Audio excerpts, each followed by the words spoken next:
સુરતના નાર્કોટિક્સના ગુનામાં સંડોવાયેલા 140 હિસ્ટ્રી શીટરની ખાસ પરેડ જામીન પર મુક્ત થયેલા આરોપીઓને પોલીસે પરેડ કરાવી છે। પરેડ ગ્રાઉન્ડ ખાતે હાજર કરવામાં આવ્યા આરોપીઓની આકરી પૂછપરછ સાથે નવા ડોઝિયર તૈયાર કરવામાં આવ્યા। ડીસીપી રાજદીપસિંહ નકુમે આરોપીઓની સાથે સાધ્યો સીધો સંવાદ। નાર્કોટિક્સ પ્રવૃત્તિમાં ફરી ઝડપાશો તો કડક કાર્યવાહીની ચેતવણી।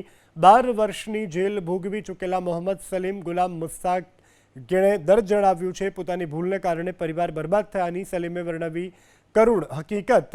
ડીસીપી અને સલીમ વચ્ચેનો સંવાદ હાજર આરોપીઓ માટે આંખ ઉઘાડનારો બન્યો। સુરત પોલીસની આક્રમક કાર્યવાહીથી ડ્રગ્સ નેટવર્કમાં ભારે ફફડાટ।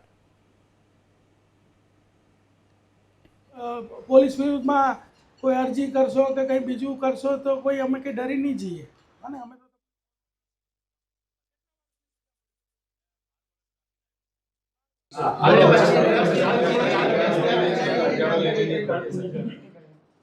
હવે પછી ત્યારે ડ્રગ્સ નહીં વેચીએ, હથિયાર લઈને નહીં ફરીએ, બરાબર, ગુંડાગીરી નહીં કરીએ।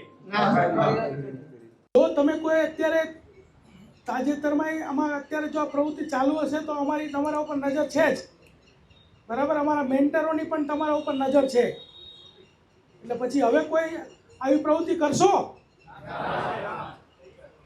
ધીમે ધીમે બોલો છો એટલે લાગે છે કરશો, તમે કરશો?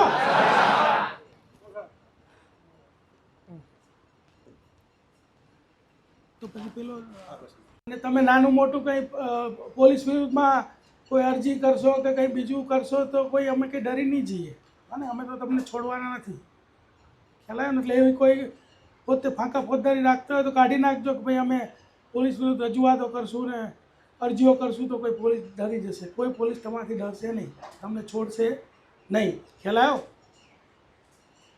એટલે અમે બરાબરની યાદી તમારી તૈયાર કરી છે, પોસ્ટ વાઇઝ એની અમે પેલી કરી છે। નાના નાના જે નવા જે યુવાધનને બરબાદ કરતા હોય પેડલરો એ ચેતી જજો, નહીં તો તમને રોજ 20-25 જણને એસઓજીમાં લાવવામાં આવશે।